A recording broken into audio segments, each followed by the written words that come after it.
아, 저분. 며칠 집안일 도와주시는 도우미 여사님이야. 그 말이 떨어진 순간 거실의 공기가 얼어붙었습니다. 부산 마린시티, 광안대교 불빛이 쏟아지던 펜트하우스 집들이 날이었습니다. 며느리는 웃으며 손님들 앞에서 시어머니를 가리켰고 쟁반을 들고 서 있던 노인은 그대로 굳어버렸습니다. 그 집을 사준 사람이 바로 그 노인이라는 사실을 그날 그 자리에 있던 누구도 몰랐습니다. 그날 이후 이 펜트하우스에서는 과연 무슨 일이 일어나게 될까요? 인생별 사연에 방문해 주셔서 감사합니다. 사연 시작 전 구독과 좋아요 부탁드리고 지금 어디서 듣고 계신지 댓글로 남겨주시면 행복한 기운이 그곳으로 전해지도록 마음 쓰겠습니다. 그럼 오늘의 이야기 시작하겠습니다. 부산 자갈치 시장, 비린내와 파도 소리, 그리고 사람들의 호객 소리가 뒤섞이는 그곳에서 화자의 모든 것이 시작되었습니다. 30년 전 남편과 함께 시작한 작은 생선 좌파는 그녀 인생의 첫 무대였지요. 이모, 고등어 한 손 주세요. 네, 손님. 오늘 아침에 막 들어온 거예요. 화자는 거친 손으로 생선을 손질하며 손님들을 맞았습니다. 그녀의 손은 비늘과 칼에 베이고 소금물에 쓰라렸지만 단 한 번도 멈추지 않았습니다. 옆에서 남편은 묵묵히 생선을 나르고 정리했지요. 두 사람은 말이 없었지만 서로의 눈빛만으로도 무엇을 해야 할지 알 수 있었습니다. 그렇게 몇 년이 흘렀습니다. 좌파는 조금씩 커졌고 작은 가게가 되었습니다. 화자는 새벽 경매장에서 직접 생선을 떼어오기 시작했고 남편은 배를 한 척 구입해 직접 고기를 잡기 시작했어요. 그들의 부지런함과 정직함은 입소문을 탔고 단골 손님들이 하나둘 늘어났습니다. 화자 씨, 우리 식당 납품 좀 맡아줄 수 있겠어요? 저희 횟집도 부탁드려요. 화자 씨네 생선이 제일 신선하다니까요. 작은 납품이 시작되었고 그것은 점점 커졌습니다. 화자는 남편과 함께 밤을 새워가며 일했습니다. 배는 한 척에서 세 척이 되었고 직원도 하나둘 늘어났지요. 그들은 해동수산이라는 작은 법인을 차렸습니다. 하지만 행복은 오래가지 못했습니다. 여보 미안하오. 민석이를 부탁하오. 남편이 폭풍우 속에서 조업하다 사고를 당한 그날 화자의 세상은 무너졌습니다. 병상에 누운 남편은 그녀의 손을 꼭 잡고 마지막 말을 남겼습니다. 이 사업은 당신이 계속해야 하오. 하지만 민석이에게 물려줄 때는 반드시 그 아이의 그릇을 확인하시오. 사람은 가진 만큼의 그릇이 있어야 하오. 그릇이 작은데 물을 너무 많이 부으면 넘쳐서 오히려 화를 입는 법이니. 여보, 그런 소리 하지 마세요. 당신은 괜찮을 거예요. 화자 당신은 강한 사람이요. 부디 현명하게. 그것이 남편의 마지막 말이었습니다. 화자는 눈물을 닦고 일어섰습니다. 어린 아들 민석을 등에 업고 그녀는 다시 시장으로 향했습니다. 남편의 유언을 가슴에 새긴 채 그녀는 더욱 악착같이 일했습니다. 새벽 2시에 일어나 경매장으로 달려갔고 밤 11시에야 집에 돌아왔지요. 세월이 흘렀습니다. 해동수산은 해동유통이 되었고 다시 해동마린으로 성장했습니다. 작은 생선 가게에서 시작한 사업은 이제 부산 전역의 수산물 유통을 담당하는 거대 기업이 되었습니다. 부산항을 오가는 화물선들, 전국의 대형마트와 식당에 납품되는 수산물, 그 모든 것의 중심에 화자가 있었습니다. 하지만 그녀는 변하지 않았습니다. 회장님, 이번 주주총회에서 공개적으로 모습을 드러내시는 게 어떻겠습니까? 아니야, 최 실장. 난 그냥 뒤에서 일하는 게 편해. 화자는 여전히 소박한 옷을 입고 조용히 회사를 운영했습니다. 언론에 얼굴을 드러내지 않았고 화려한 사교계에도 나가지 않았어요. 사람들은 해동마린의 회장이 누군지 알지 못했습니다. 단지 자갈치에서 시작한 신비한 여성 사업가라는 소문만 무성했지요. 그리고 아들 민석은 평범하게 자랐습니다. 어머니가 거대한 기업의 회장이라는 사실을 전혀 모른 채 그는 그저 시장에서 열심히 일하는 어머니의 아들로만 살았습니다. 화자는 일부러 그렇게 키웠습니다. 남편의 유언대로 아들의 진짜 모습을 보기 위해서였습니다. 이 아이가 정말 이 회사를 물려받을 자격이 있는지 그 그릇이 되는지 확인해야 해. 민석은 대학을 졸업하고 해동마린의 계열사인 영도수산에 입사했습니다. 물론 그는 자신의 어머니가 그 회사의 실소유주라는 사실을 몰랐지요. 그리고 결혼도 했습니다. 며느리 서연을 맞아들이면서 화자는 결심했습니다. 이제 마지막 시험을 해볼 때가 됐구나. 화자는 자신이 평생 모은 재산 중 일부로 마린시티 펜트하우스를 구입했습니다. 그리고 그것을 아들 명의로 이전할 준비를 했습니다. 이것은 선물인 동시에 시험이었습니다.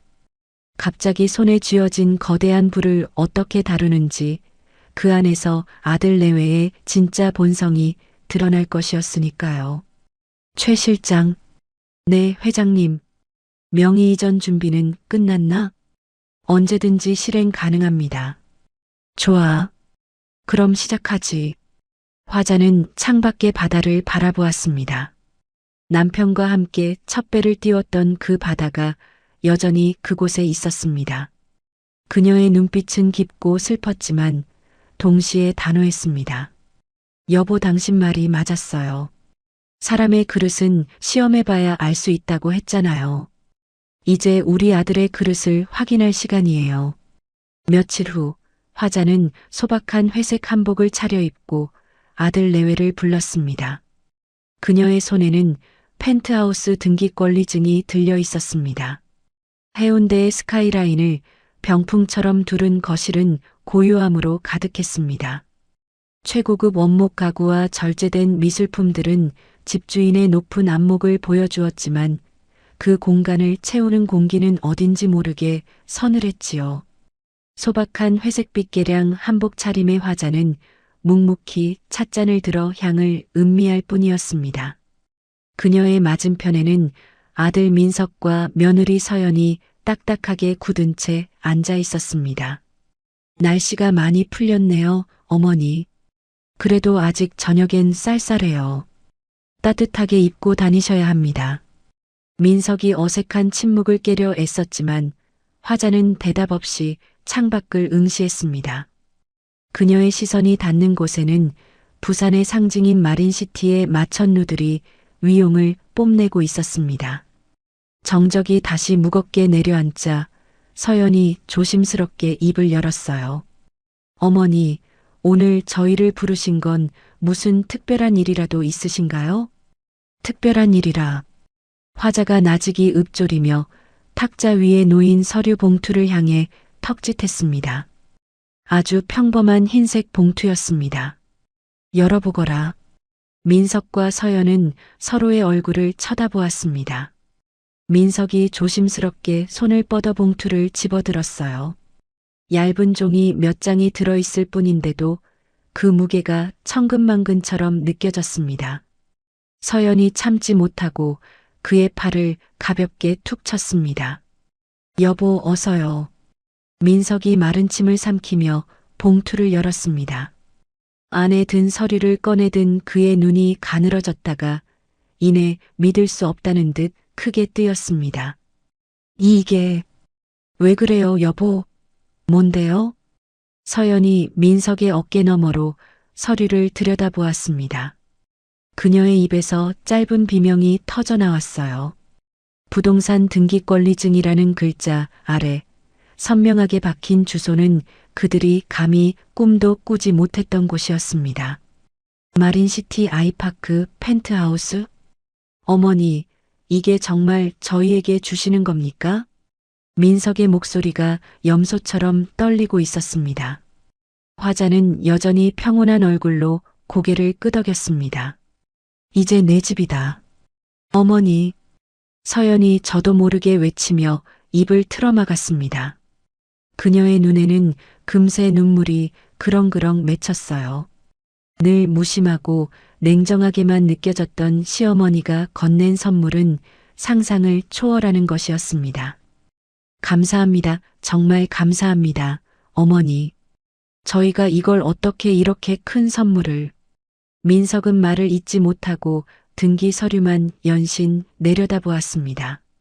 종이 위에 찍힌 글자들이 현실이 아니라 꿈속의 신기루처럼 아른거렸어요. 이제 회사 일에만 더 집중하면 되겠네요, 여보. 그렇죠? 아, 그럼. 어머니께서 이렇게까지 도와주시는데 제가 더 잘해야죠. 정말 열심히 하겠습니다. 어머니, 저희 정말 잘 살게요. 어머니 기대에 어긋나지 않게 정말 번듯하게 사는 모습 보여드릴게요. 서연은 감격에 겨워 횡설수설 말을 쏟아냈습니다. 기쁨을 주체하지 못하고 민석의 팔을 붙잡고 아이처럼 흔들기도 했어요. 거실은 통유리로 해서 광안대교가 보이게 하고 서재는 당신이 원하는 대로 꾸며요. 김 부장네가 얼마 전에 이사 갔다고 그렇게 자랑을 하던데 비교도 안 되겠네. 그럼요. 대한민국에서 이보다 더 좋은 집이 어디 있겠어요? 부부는 이미 새로운 집에 대한 꿈에 부풀어 오르기 시작했습니다. 그들의 대화는 온통 값비싼 가구와 화려한 파티, 그리고 그들을 부러워할 사람들의 얼굴로 채워졌습니다. 화자는 팔짱을 낀 채 그 모습을 말없이 지켜보았습니다. 아들의 얼굴에는 오랜 세월 자신을 짓눌렀던 중압감에서 벗어난 해방감이, 며느리의 얼굴에는 드디어 상류층의 삶을 손에 쥐었다는 노골적인 환희가 떠올라 있었지요. 화자의 눈빛이 복잡하게 흔들렸습니다. 저 순수한 기쁨 뒤에 숨겨진 인간의 본성을 그녀는 너무나도 잘 알고 있었습니다. 가난은 사람을 시험에 들게 하지만 때로는 감당할 수 없는 부가 더 가혹한 시험대가 되기도 하는 법이니까요. 어머니, 저희가 조만간 제대로 식사 대접하겠습니다. 정말입니다. 그래. 그러렴. 아, 그리고 집들이도 아주 크게 할 거예요. 어머니께서 제일 좋은 자리에 앉으셔야죠. 들뜬 목소리로 말하는 서연을 보며 화자는 희미하게 미소 지었습니다. 하지만 그 미소는 입가에만 머물렀을 뿐 눈에는 닿지 않았어요. 그 집은 내가 너희에게 주는 마지막 기회다. 화자의 나지막한 목소리에 부부의 들뜬 대화가 순간 멎었습니다. 네, 기회라니요? 그 부의 무게를 너희가 감당할 수 있을지 아니면 그 무게에 짓눌려 버릴지 이제부터는 온전히 너희들 몫이라는 뜻이다. 그녀의 말에는 축복의 온기 대신 얼음 같은 냉기가 서려 있었습니다. 민석과 서연은 그 말의 진짜 의미를 알아채지 못한 채 어색하게 웃어 보였어요. 당연히 감당할 수 있죠, 어머니. 걱정 마세요. 그럼요. 저희만 믿으세요. 화자는 더 이상 아무 말도 하지 않았습니다. 그저 조용히 자리에서 일어나 방으로 향했지요. 감격에 젖은 부부는 어머니의 차가운 뒷모습에서 어떤 경고도 읽어내지 못했습니다. 거실에 남겨진 두 사람은 서로를 끌어안고 기쁨의 환호를 질렀습니다. 마린시티 최고층 펜트하우스. 그것은 성공의 증표이자 빛나는 미래를 향한 입장권처럼 보였습니다. 하지만 그들은 몰랐습니다. 화려한 보석 상자의 뚜껑을 연 순간 그 안에 희망과 함께 판도라의 시험이 담겨 있었다는 것을요.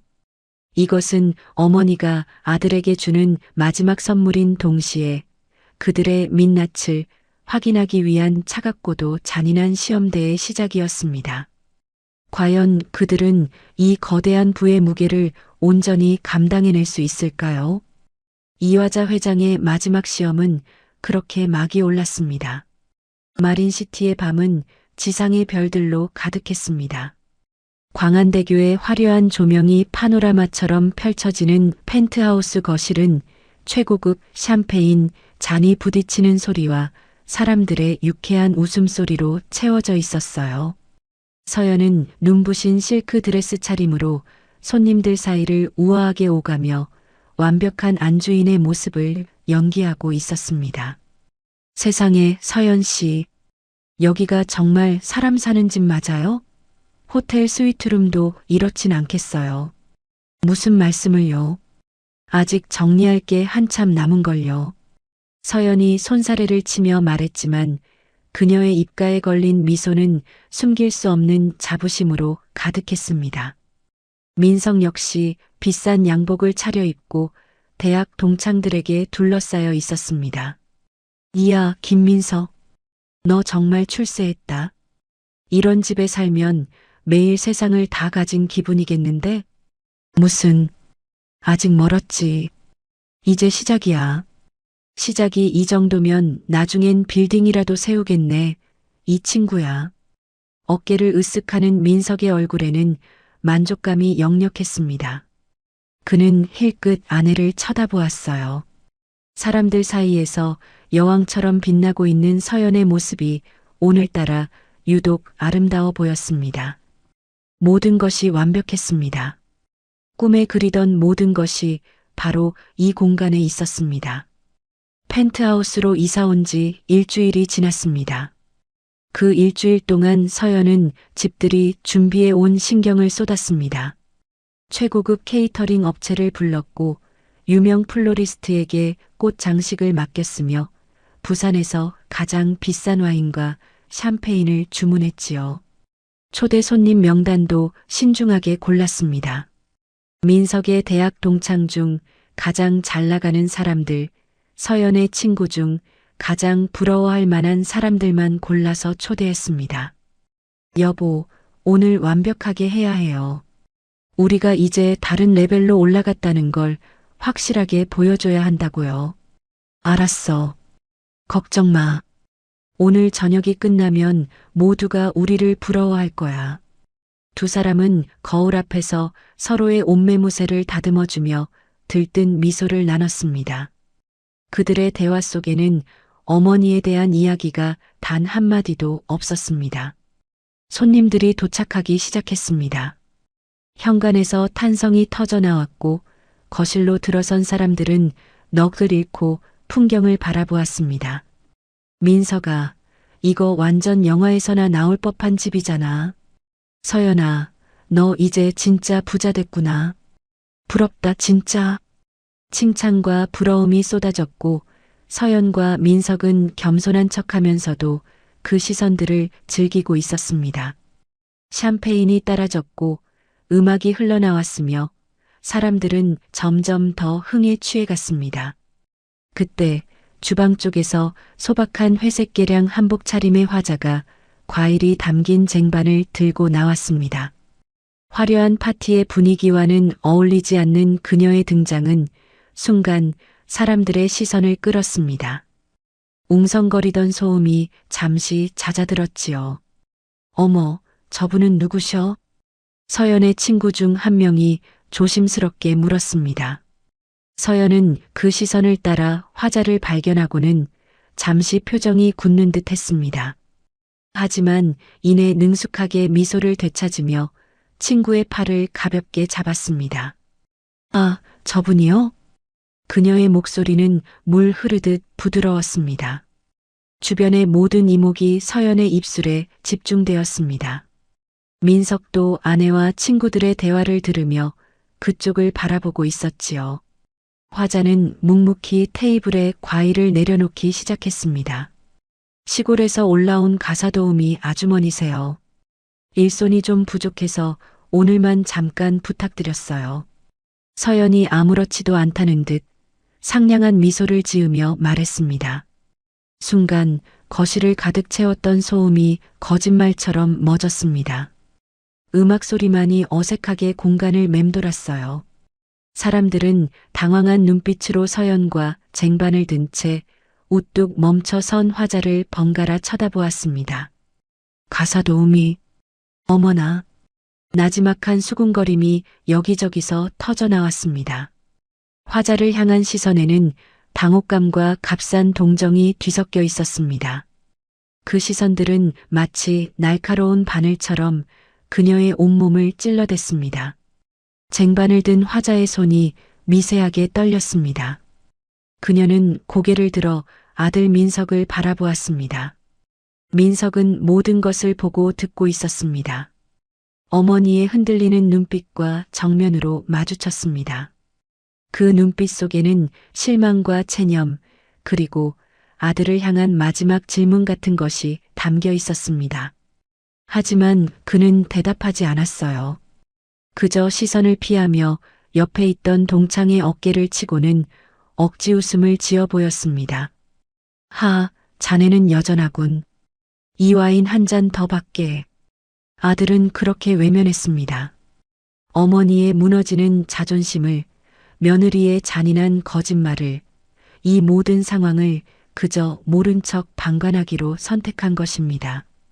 화자는 천천히 고개를 떨구었습니다. 더 이상 아들을 보지 않았어요.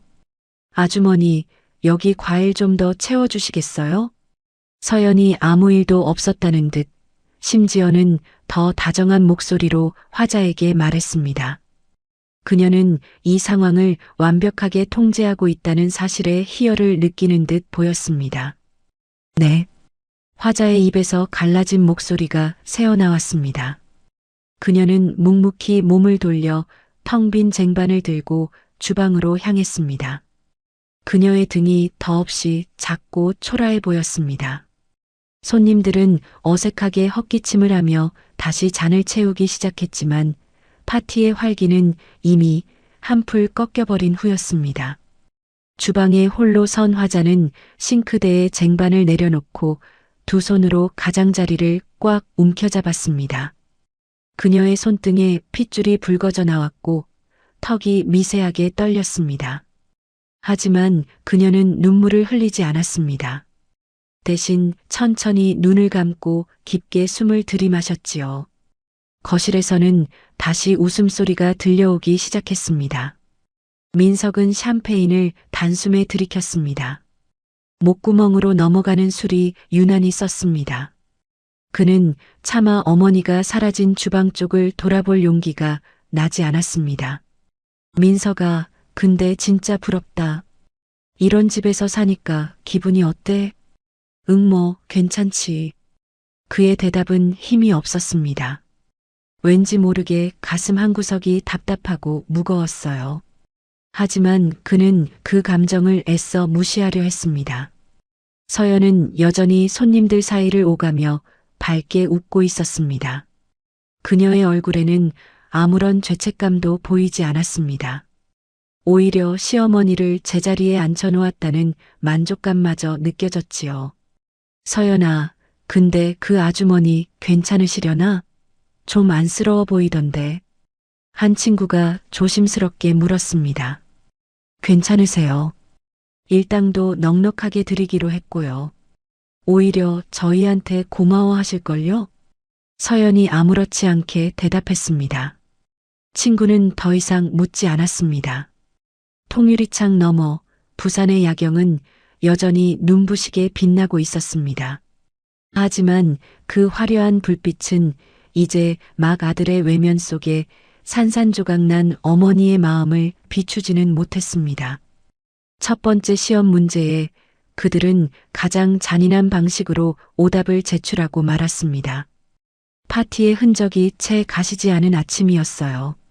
화려했던 어젯밤의 열기는 온데간데 없고 차가운 정적만이 광활한 거실을 맴돌았습니다. 민석은 소파에 앉아 넥타이를 매만지며 아내의 눈치를 살폈습니다. 어젯밤엔 좀 심했던 거 아니야? 뭐가요?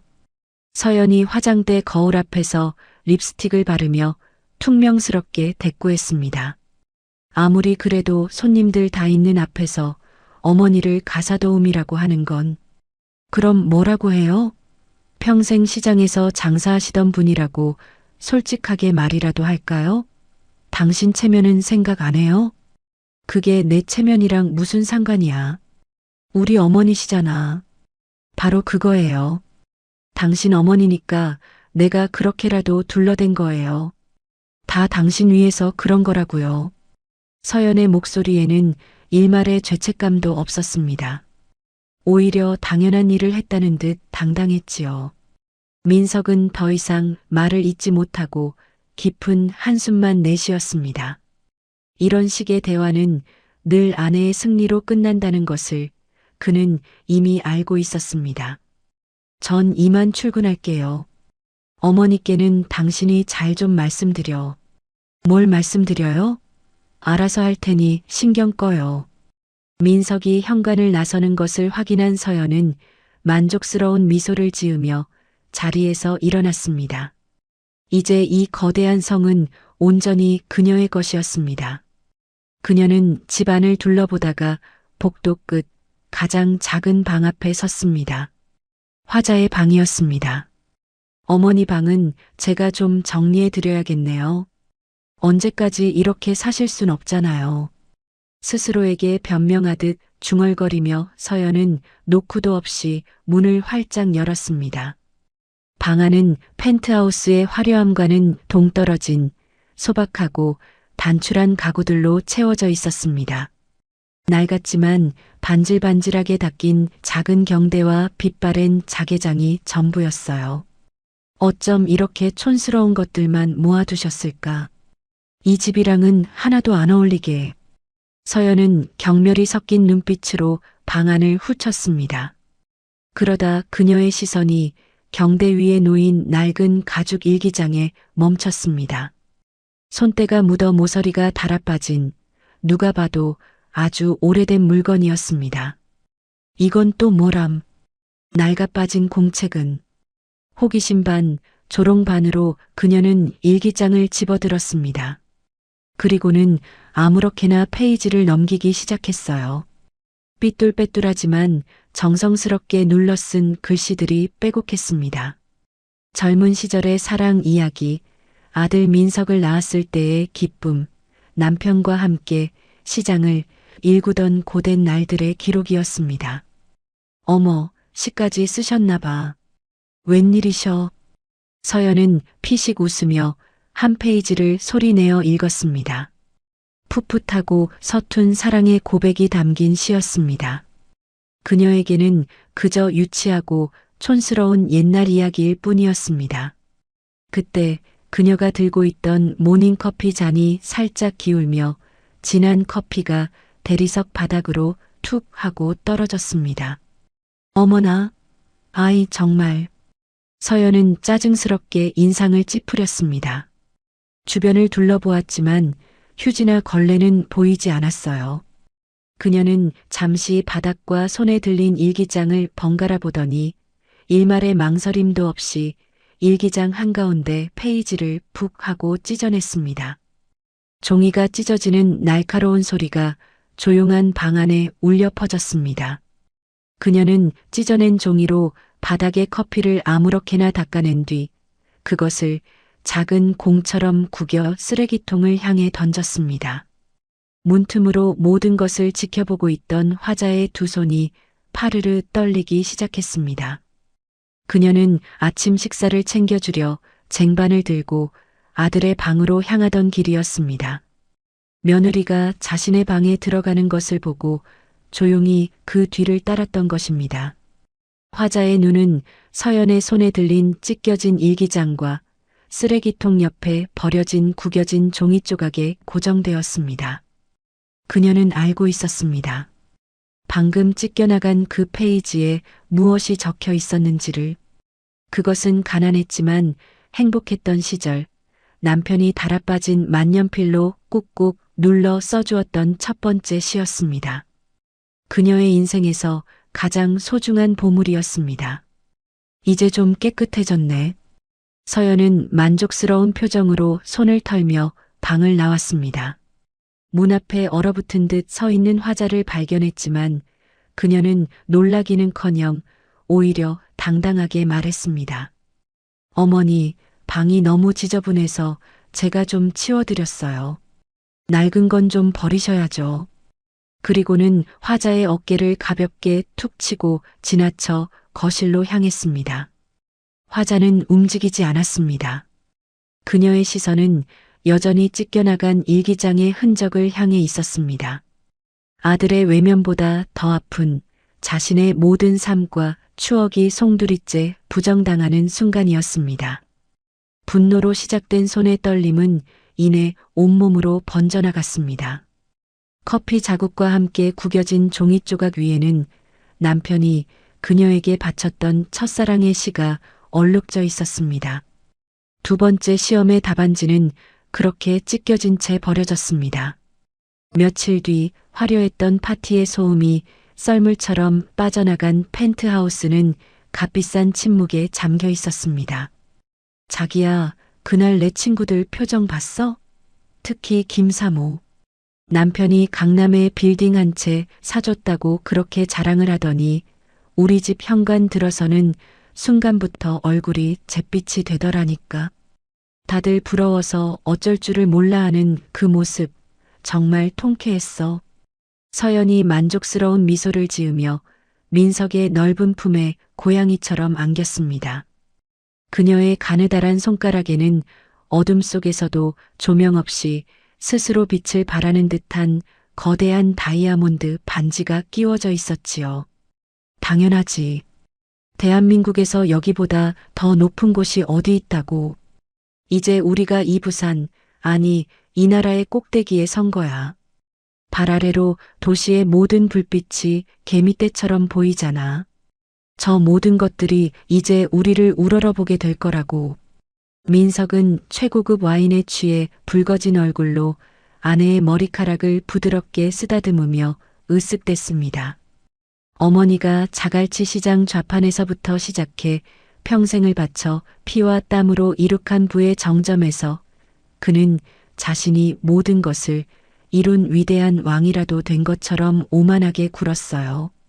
두 사람은 자신들이 딛고 선 그 기반이 얼마나 위태로운 모래성이었는지 전혀 알지 못했습니다. 근데 어머님은 앞으로 좀 어떻게 해야 하지 않을까?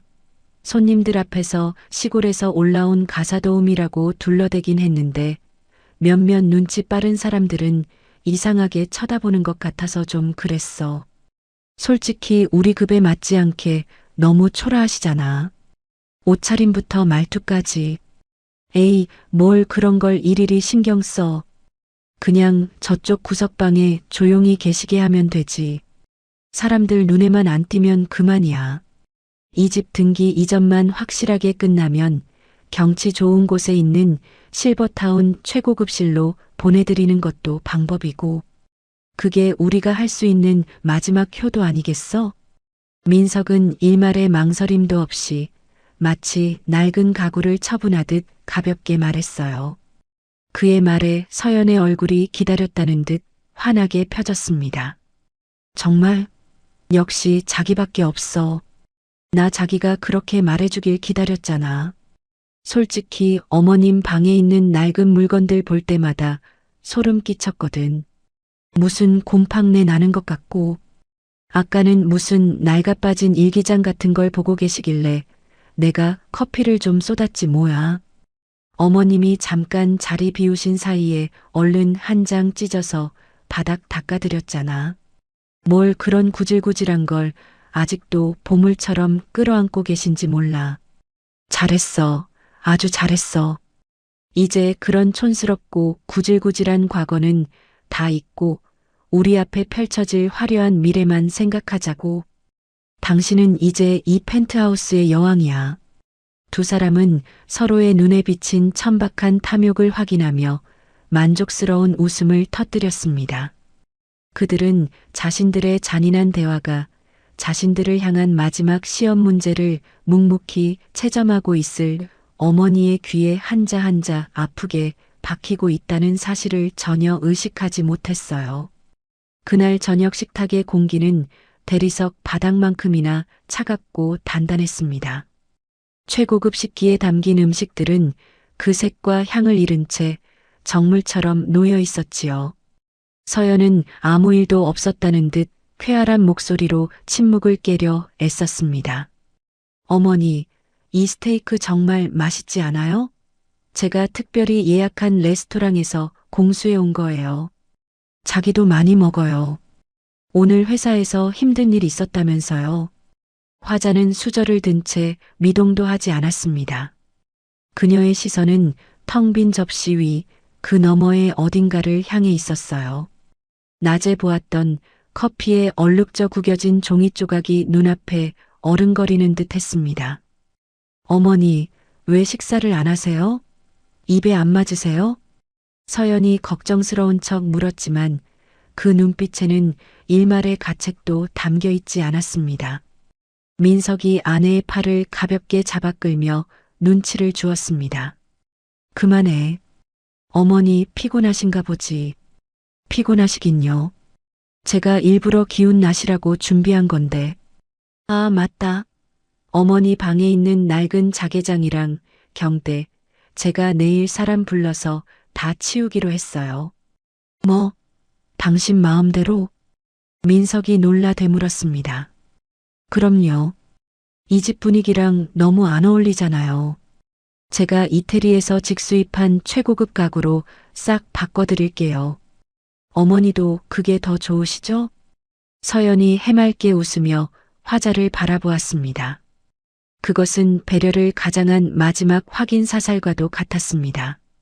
당신의 과거, 당신의 추억 따위는 이 집에 어울리지 않는 낡은 쓰레기일 뿐이라는 무언의 선고였지요. 됐다. 그때까지 침묵을 지키던 화자가 나직이 입을 열었습니다. 네. 뭐가요, 어머니? 그만하면 됐다. 그녀의 목소리에는 아무런 감정도 실려 있지 않았습니다. 그저 모든 것을 끝내버리는 듯한 공허한 울림만이 존재했습니다. 화자는 조용히 수저를 내려놓고 자리에서 일어났습니다. 어머니, 식사는 마치셔야죠. 어디 가세요, 어머니? 부부의 외침을 뒤로 한 채 화자는 자신의 방으로 들어가 문을 닫았습니다. 문이 닫히는 소리가 유난히 크고 단호하게 집 전체에 울려 퍼졌습니다. 깊은 밤 펜트하우스의 모든 불이 꺼지고 도시의 야경만이 거실을 희미하게 비추고 있었습니다. 모두가 잠든 시간 화자의 방문이 소리 없이 열렸습니다. 그녀는 잠든 것이 아니었어요. 어둠 속에서 오랫동안 무언가를 생각하고 있었습니다. 화자는 방 한쪽에 묵묵히 자리를 지키고 있던 낡은 자개장으로 다가갔습니다. 서연이 그토록 촌스럽다며 치워버리려 했던 바로 그 가구였습니다. 그녀는 자개장의 가장 아래, 가장 깊숙한 서랍을 열었습니다. 서랍 안에는 낡은 옷가지들 아래 단단한 나무 상자가 숨겨져 있었지요.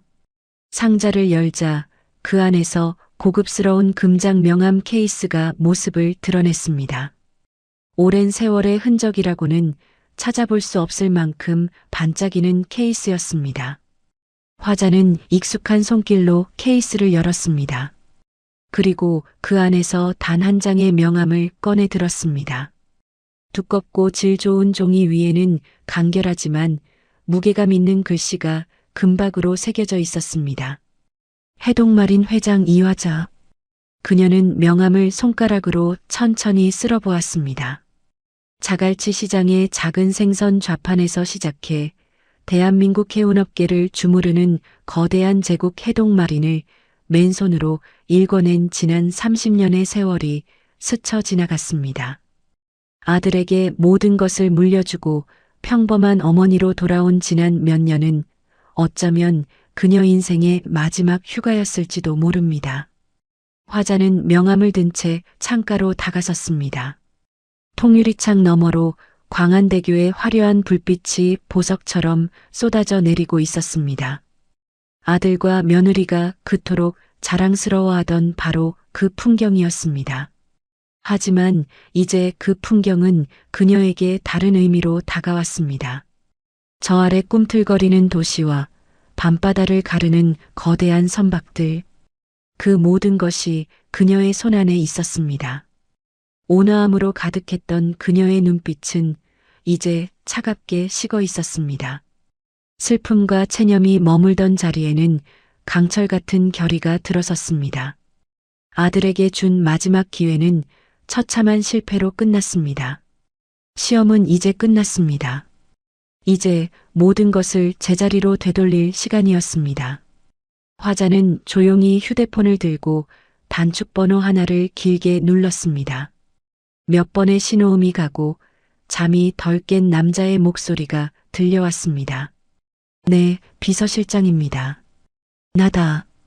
짧고 낮은 한마디에 수화기 너머의 남자가 벌떡 일어나는 기색이 느껴졌습니다. 회장님, 이 시간에 어쩐 일이십니까? 내일 아침 9시 긴급 임원회의를 소집해.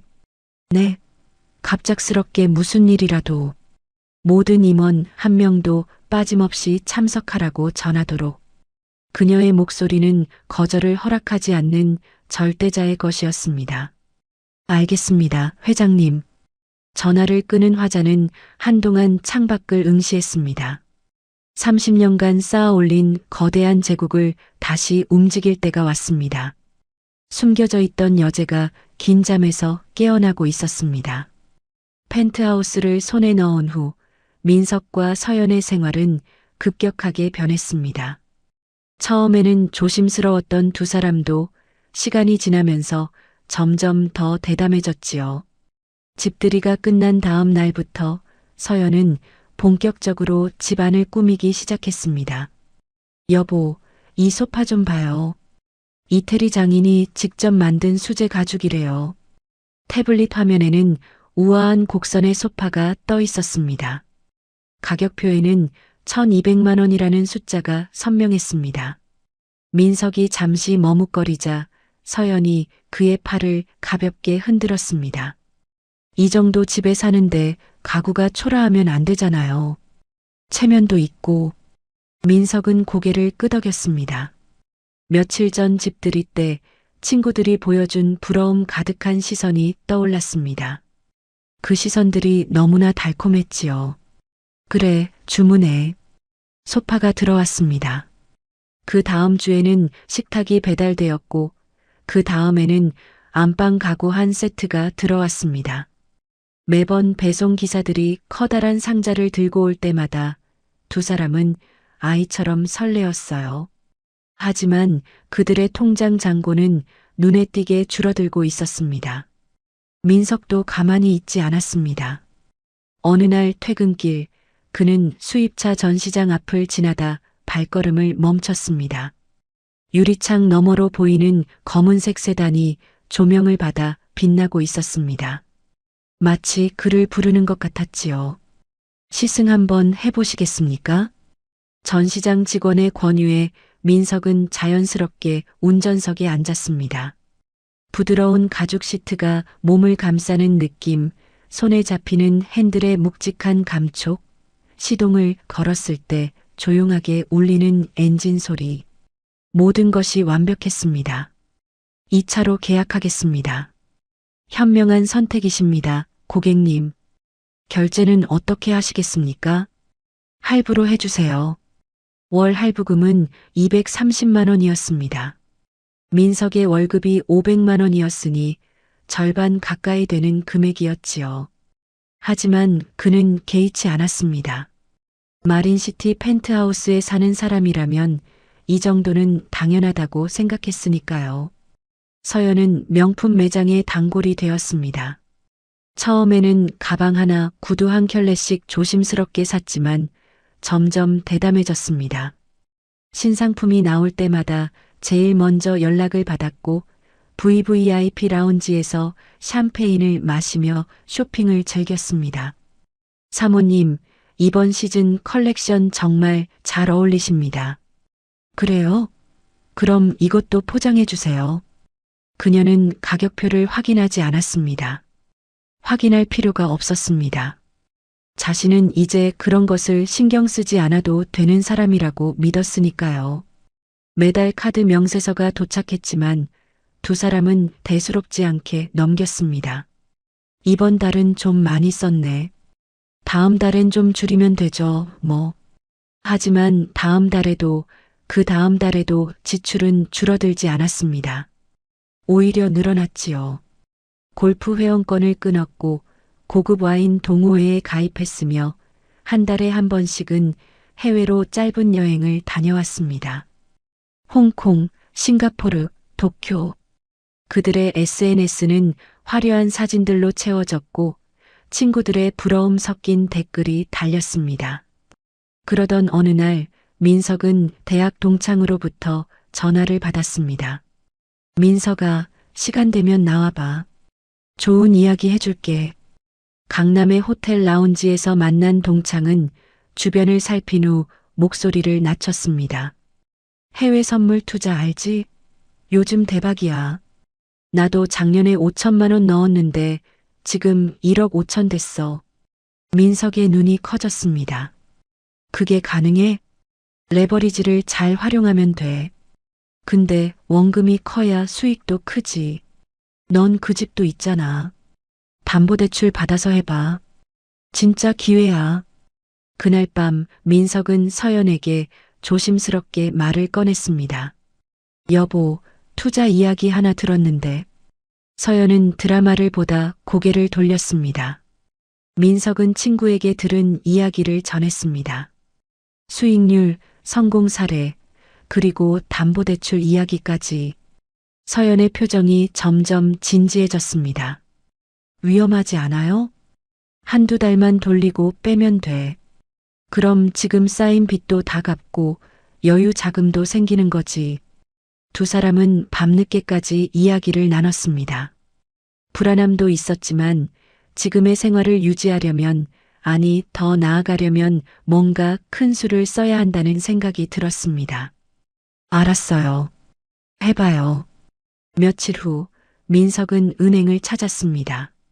마린시티 펜트하우스 등기 권리증을 담보로 제시하자 대출 상담사의 태도가 달라졌습니다. 이 정도 담보면 10억 원까지 가능하십니다. 10억으로 해주세요. 서류에 도장을 찍는 순간 민석의 손이 미세하게 떨렸습니다. 하지만 그는 망설이지 않았습니다. 며칠 후 통장에 10억 원이 입금되었습니다. 평생 처음 보는 숫자였습니다. 민석은 친구가 소개한 투자회사에 돈을 맡겼습니다. 담당자는 자신만만했습니다. 한 달만 보세요. 최소 20%는 수익 보장합니다. 첫 달 정말로 수익이 났습니다. 10억이 12억 5천이 되었습니다. 민석과 서연은 환호했습니다. 봐, 내 말이 맞았지?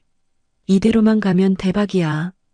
그들은 아직 손에 들어오지도 않은 수익을 믿고 더 큰 소비를 시작했습니다. 서연은 다이아몬드 목걸이를 샀고 민석은 명품 시계를 구입했습니다. 미래는 장밋빛으로 보였습니다. 하지만 두 번째 달 담당자에게서 전화가 왔습니다. 고객님, 시장이 급락했습니다. 손실이 발생했습니다. 얼마나요? 현재 평가액이 5억입니다. 민석의 머릿속이 하얗게 비었습니다. 10억이 5억으로 줄었다는 말이 믿기지 않았습니다. 지금 당장 회수해 주세요.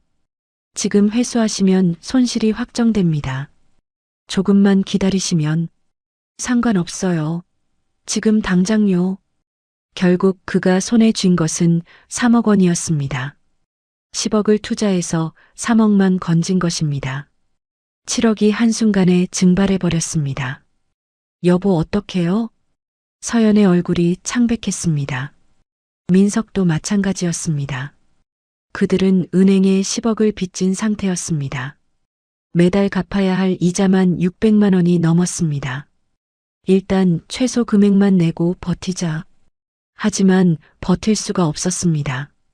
이자를 내고 나면 생활비가 부족했고 이미 한도가 꽉 찬 신용카드는 더 이상 사용할 수 없었습니다. 그들은 마이너스 통장을 개설했고 결국 사채에까지 손을 댔습니다. 빚은 걷잡을 수 없이 불어났습니다. 어젯밤의 달콤한 샴페인 향이 채 가시지 않은 아침이었습니다. 서연은 오랜만에 만나는 친구들과의 브런치를 위해 평소보다 한껏 치장을 하고 있었습니다. 어젯밤의 달콤한 샴페인 향이 채 가시지 않은 아침이었습니다.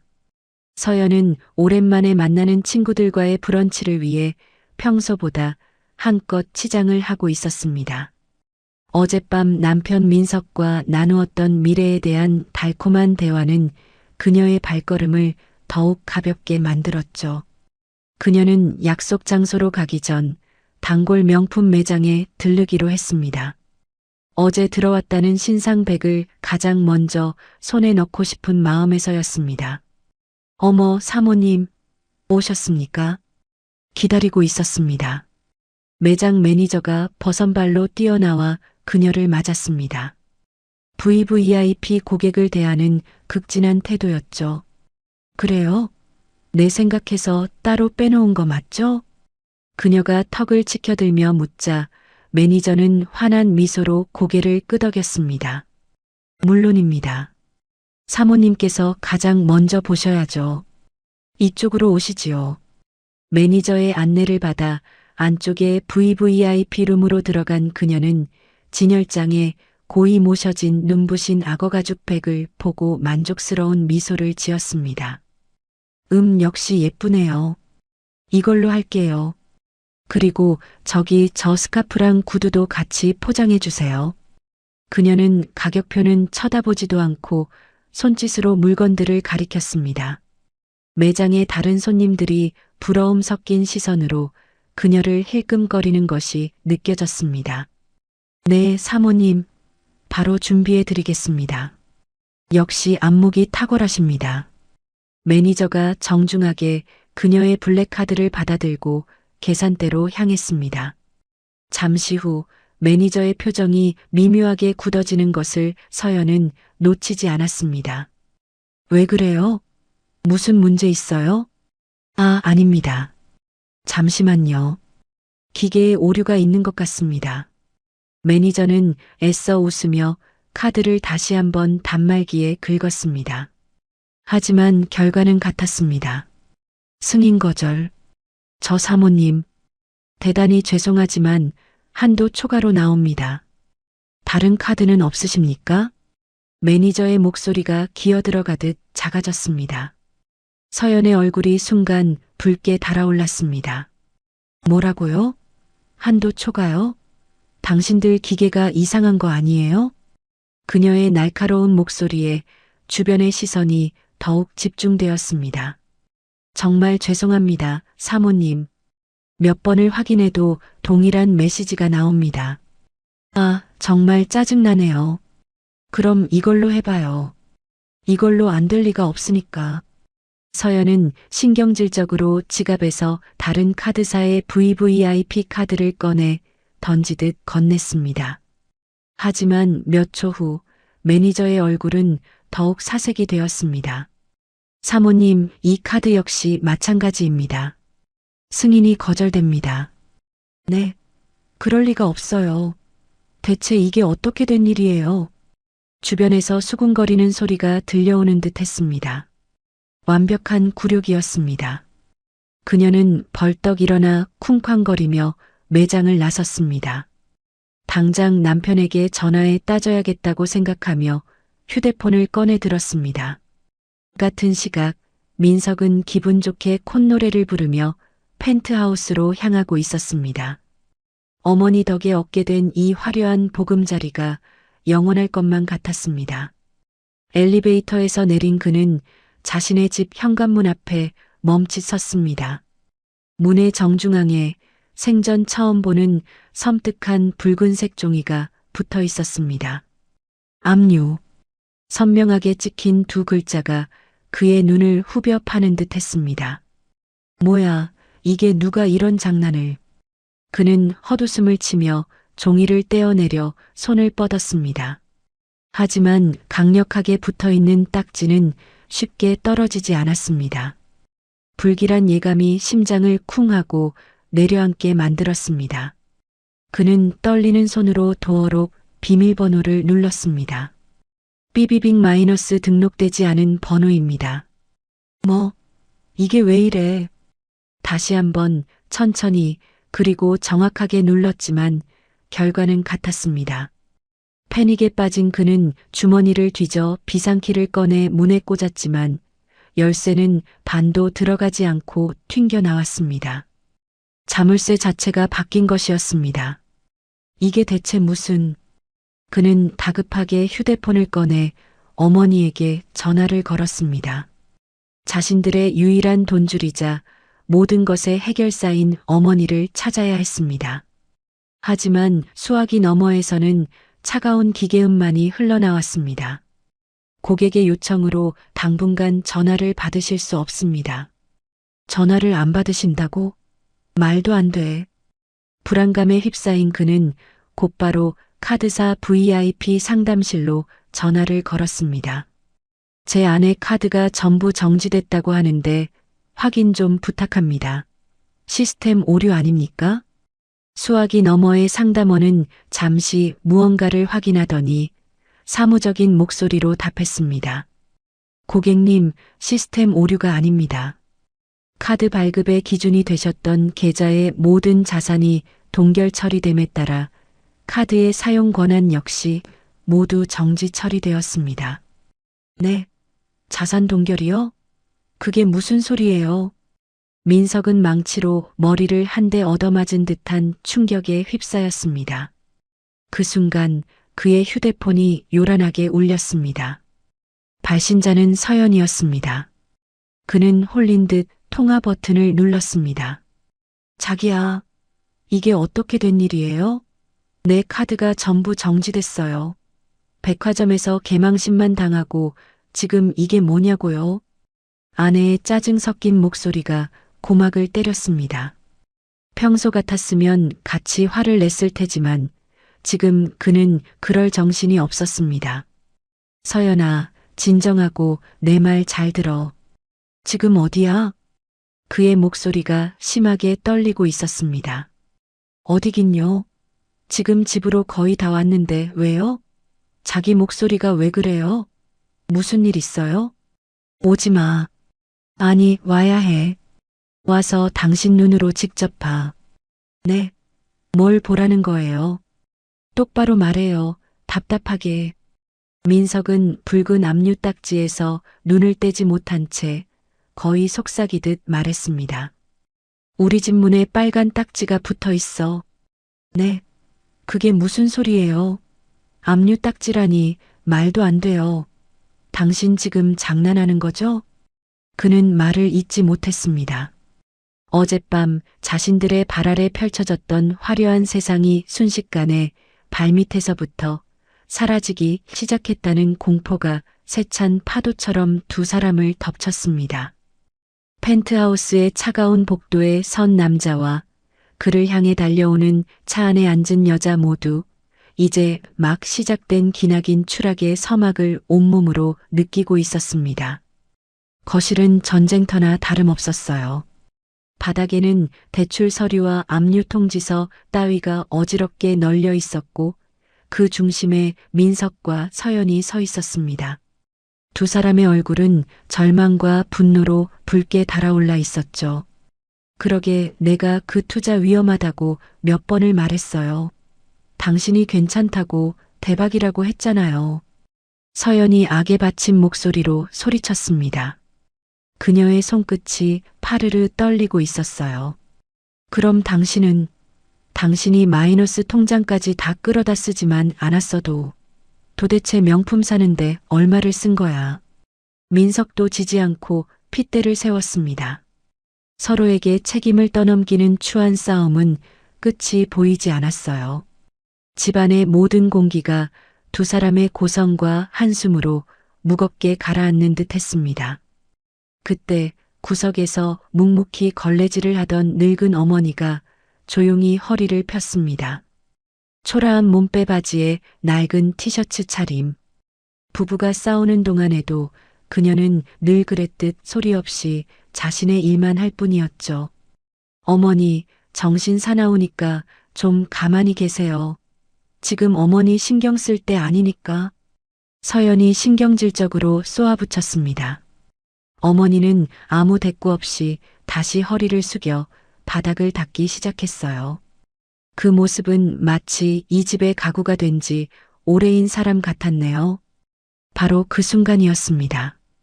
딩동 마이너스. 정적을 깨는 현관 벨소리에 민석과 서연의 어깨가 움찔 튀어 올랐습니다. 두 사람은 흠칫 놀라 서로를 마주 보았어요. 누구지? 설마 벌써? 민석의 목소리가 불안하게 잠겨들었습니다. 빚쟁이들이 벌써 들이닥친 것이라고 생각한 모양입니다. 어떡해요? 문 열어주지 마요. 없는 척해요. 네. 서연이 속삭이며 민석의 팔을 붙잡았습니다. 하지만 그들의 바람과는 달리 벨소리는 집요하게 이어졌습니다. 딩동, 딩동 마이너스. 망설이는 사이 디지털 도어록이 해제되는 기계음이 날카롭게 울려 퍼졌습니다. 철컥 마이너스. 뭐야? 누구 마음대로. 민석이 소리치며 현관으로 달려갔지만 이미 때는 늦었습니다. 묵직한 현관문이 열리고 검은 정장을 빼입은 장정 여럿이 그림자처럼 소리 없이 집 안으로 들어섰습니다. 한눈에 봐도 평범한 사람들은 아니었어요. 잘 훈련된 경호원처럼 일사불란하게 양옆으로 도열하는 모습에 민석과 서연은 숨을 꿀꺽 삼켰습니다. 무슨 일이십니까? 남의 집에 함부로 들어오시면 어떡합니까? 민석이 애써 용기를 내어 외쳤지만 목소리는 양처럼 떨리고 있었어요. 서연은 이미 하얗게 질린 얼굴로 그의 등 뒤에 숨어 있었죠. 정장 무리의 맨 앞에서 그들을 이끌던 중년의 남자가 앞으로 나섰습니다. 반듯하게 넘긴 머리, 서늘한 눈매, 한치의 흐트러짐도 없는 최고급 정장. 그는 겁에 질린 부부를 위아래로 한번 훑어볼 뿐 아무런 관심도 없다는 듯 시선을 옮겼습니다. 그의 시선이 멈춘 곳은 거실 구석에서 멍하니 이 상황을 지켜보던 늙은 어머니였습니다. 남자는 민석과 서연을 그대로 지나쳐 성큼성큼 어머니에게로 다가갔습니다. 민석과 서연은 영문을 몰라 어리둥절한 표정으로 그를 바라보았어요. 저 식모 같은 늙은이에게 무슨 볼일이 있다는 건지 도무지 이해할 수가 없었네요. 그리고 다음 순간 부부의 눈을 의심하게 만드는 광경이 펼쳐졌습니다. 회장님, 중년 남자가 늙고 초라한 어머니 앞에서 허리를 90도로 깊숙이 숙였습니다. 그의 목소리에는 한치의 망설임도 없는 절대적인 존경과 복종이 담겨 있었습니다. 모든 조치가 완료되었습니다. 그는 허리를 숙인 채로 기계처럼 정확하게 보고를 이어갔습니다. 보고드린 대로 서민석 씨와 박서연 씨의 모든 부동산 및 금융 자산에 대한 동결 및 차압 절차가 순조롭게 진행되었습니다. 현재부로 두 사람 명의의 모든 재산권 행사가 불가능함을 보고드립니다. 네. 민석의 입에서 얼빠진 소리가 새어나왔습니다. 회장님이라니요? 지금 누구한테? 그리고 당신 대체 누굽니까? 서연이 믿을 수 없다는 듯 더듬거리며 물었습니다. 그제야 허리를 편 중년 남자가 부부를 돌아보았습니다. 그의 눈빛은 차갑기 그지없었어요. 처음 뵙겠습니다. 해동마린 비서실장 최기혁입니다. 해동마린 최 실장님이요? 민석의 눈이 지진이라도 난 듯 흔들렸습니다. 해동마린? 민석이 다니고 있는 영도수산의 제일 큰 거래처인 해동마린? 그런데 해동마린의 비서실장이 왜 자신의 어머니에게 머리를 조아리고 있는 건지 도무지 이해할 수가 없었습니다. 어머니? 이게 다 무슨 소리예요? 서연이 떨리는 목소리로 물었습니다. 그녀의 시선은 최 실장과 어머니 사이를 불안하게 오갔어요. 자신들이 평생을 식모처럼 부리고 무시했던 시어머니, 구박하고 밥상에서조차 겸상하지 않았던 그 초라한 노인에게 왜 그때까지 아무 말 없이 서 있던 어머니가 천천히 고개를 들었습니다. 늘 피곤과 체념에 젖어 있던 흐릿한 눈동자는 간데 없었어요. 그 자리에는 모든 것을 꿰뚫어 보는 듯한 형형한 빛과 서늘한 위엄이 자리하고 있었습니다. 그녀는 허리를 꼿꼿이 펴고 더러운 걸레를 바닥에 조용히 내려놓았습니다. 그 사소한 몸짓 하나에도 범접할 수 없는 기품이 흘러나왔습니다. 최 실장, 수고했어요. 어머니의 입에서 나온 목소리는 나긋나긋했지만 그 안에 담긴 무게감은 민석과 서연의 심장을 그대로 짓눌렀습니다. 아닙니다, 회장님. 분부하신 대로 처리했을 뿐입니다. 최 실장님, 지금 이게 무슨 장난이에요? 왜 저희 어머님한테 회장님이라고? 서연의 말이 채 끝나기도 전에 화자의 차가운 목소리가 두 사람의 심장을 꿰뚫었습니다. 이제야 궁금해졌나 보구나. 늘 온화하고 주눅 들어있던 목소리가 아니었습니다. 뼛속까지 시릴 만큼 냉정하고 위험 있는 음성이었습니다. 화자는 천천히 허리를 폈습니다. 구부정했던 등은 온데간데 없고 그 자리에는 수십 년간 거친 파도를 헤쳐온 노련한 선장 같은 꼿꼿함이 서려 있었어요. 민석과 서연은 그 기세에 눌려 저도 모르게 뒷걸음질 쳤습니다. 어머니, 이게 다 어떻게 된 일이에요? 민석이 더듬거리며 묻자 화자는 싸늘한 미소를 지으며 답했습니다. 내가 너희가 잘 알고 있을 해동마린의 진짜 주인이다. 그 순간 흩어져 있던 모든 조각들이 두 사람의 머릿속에서 끔찍한 그림으로 맞춰졌습니다. 소박한 시어머니의 마지막 시험, 이유 없이 손에 들어온 펜트하우스, 그리고 하루아침에 닥친 파산. 이 모든 것이 거대한 연극이었습니다. 자신들은 그 연극의 주인공인 줄 알았지만 실은 가장 어리석은 구경꾼에 불과했지요. 말도 안 돼 거짓말. 서연이 현실을 부정하며 중얼거렸습니다. 그녀의 눈앞에서 시아버지와의 추억이 담긴 일기장을 경멸하며 찢어버리던 자신의 모습이 스쳐 지나갔습니다. 내 손으로 찢어버린 그 낡은 종이 조각이 이 해동마린을 세운 내 시아버지의 유언이었다. 화자의 말은 비수처럼 날아와 서연의 가슴에 박혔습니다.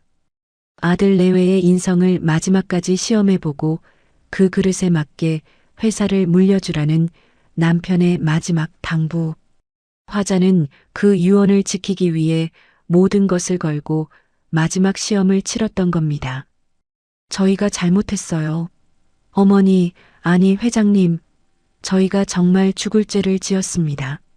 상황을 파악한 민석이 먼저 땅바닥에 무릎을 꿇었습니다.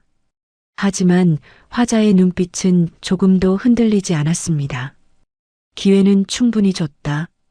이제 와서 용서를 구하기엔 너무 늦었어. 화자의 냉정한 선언과 함께 부부의 처절한 애원은 차가운 복도에 공허하게 울려 퍼졌습니다. 며칠 뒤 화려한 샹들리에 불빛이 부서져 내리는 부산의 밤이었습니다. 해운대 바다가 한눈에 들어오는 최고급 호텔 연회장은 대한민국 영화계를 이끄는 별들로 가득 차 있었어요. 해동마린이 후원하는 해동마린의 밤 VIP 파티는 부산국제영화제 기간 중 가장 주목받는 행사였습니다. 행사의 주최자인 이화자 회장은 우아한 검은색 드레스 차림으로 유령 영화감독과 담소를 나누고 있었습니다. 며칠 전의 초라한 모습은 찾아볼 수 없는, 범접할 수 없는 기품이 흘렀습니다. 바로 그 순간 연회장 입구에서 소란이 일었습니다. 경호원들의 저지를 뿌리치고 며칠 사이 몰라보게 초췌해진 민석과 서연이 뛰어들어왔습니다. 어머님, 민석의 절규에 가까운 외침이 파티장을 순식간에 얼어붙게 만들었습니다. 모든 시선이 화자와 그녀를 향해 달려오는 두 사람에게로 향했습니다. 수많은 카메라 렌즈가 일제히 그들을 쫓기 시작했어요. 저들을 막아요. 최 실장이 소리쳤지만 이미 늦었습니다.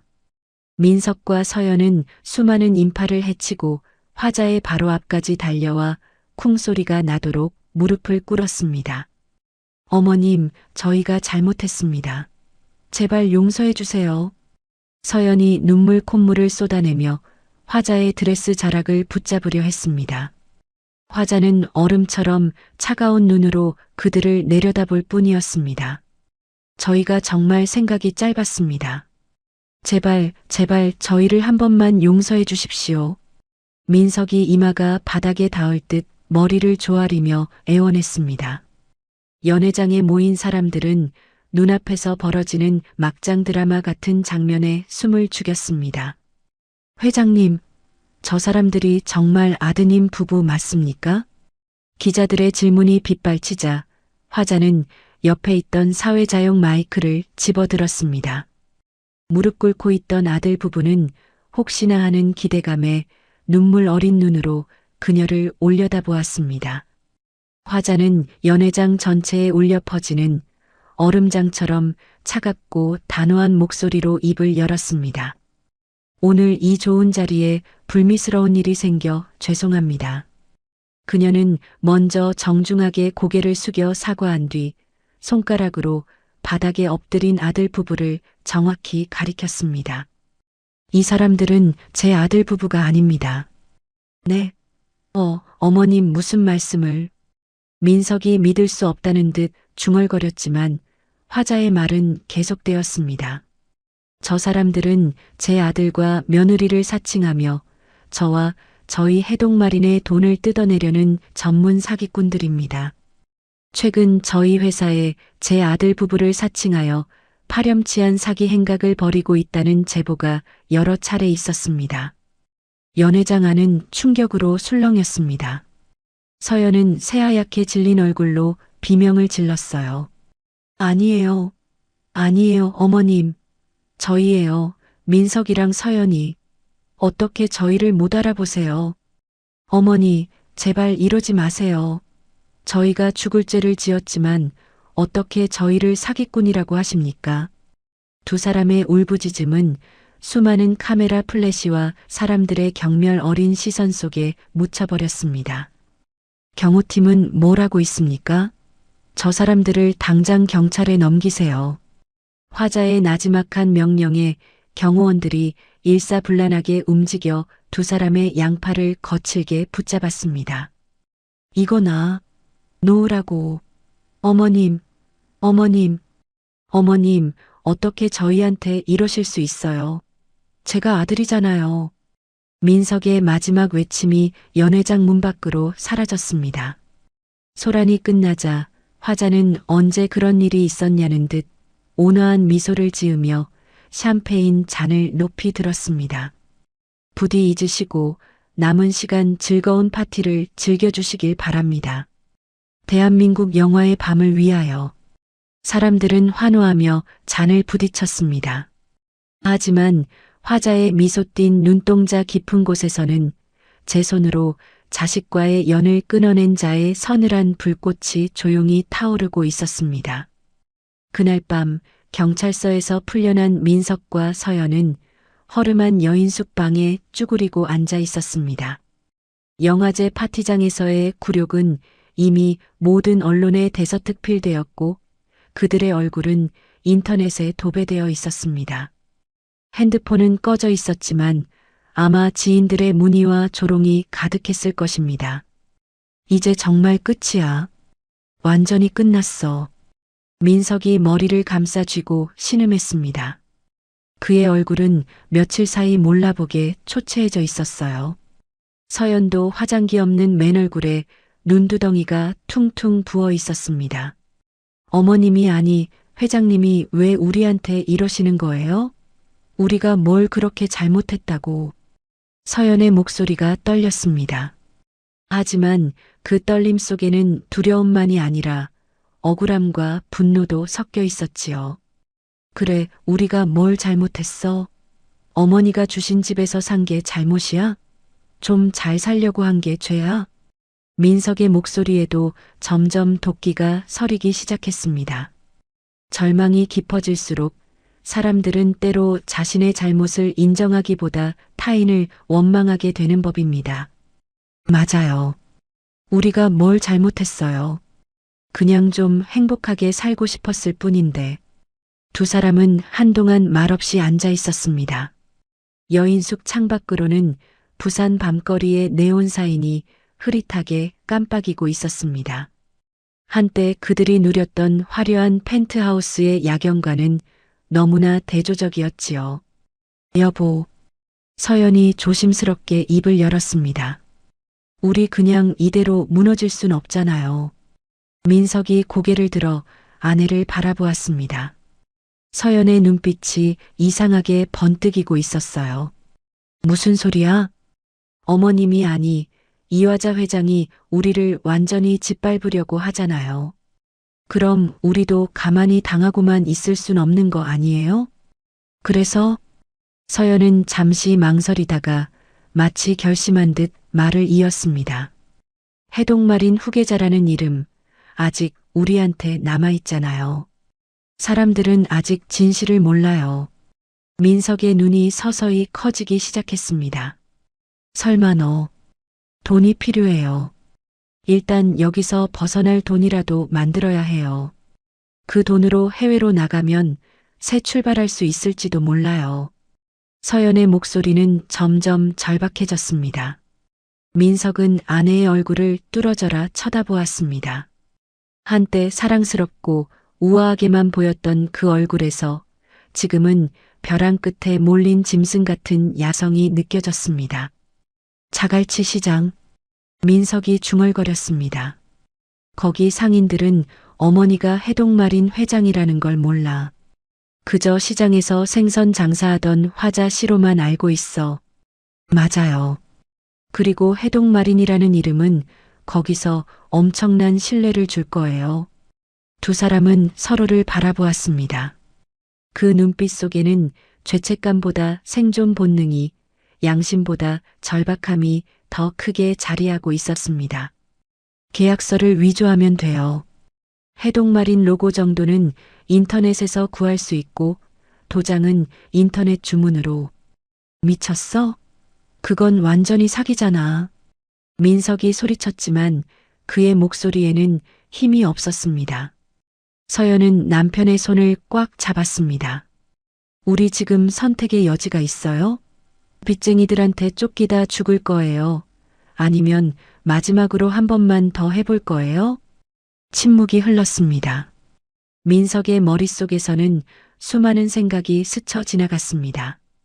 어머니의 얼굴, 펜트하우스에서의 화려했던 날들, 그리고 지금의 초라한 현실, 분노와 절망, 그리고 마지막 희망 같은 것이 뒤섞여 그를 짓눌렀습니다. 1억만 있으면 돼요. 1억만 있으면 홍콩으로 갈 수 있어요. 거기서 다시 시작하는 거예요.